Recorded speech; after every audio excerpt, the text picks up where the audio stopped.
இன்னும் 2 வருடத்தில் 4 வருடத்தில் ஒரு நிறுவனத்தில் வேலை செய்வீர்கள். அடுத்த 4 வருடத்தில் ஒரு திருமணம் செய்து ஒரு குழந்தையை பெறுப்பீர்கள்.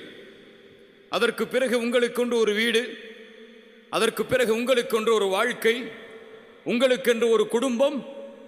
அதற்கு பிறகு உங்களுடைய வாழ்வு முதுமையை தள்ளும், நோய் படுக்கையில் படுப்பீர்கள். அதற்கு பிறகு மரணம்.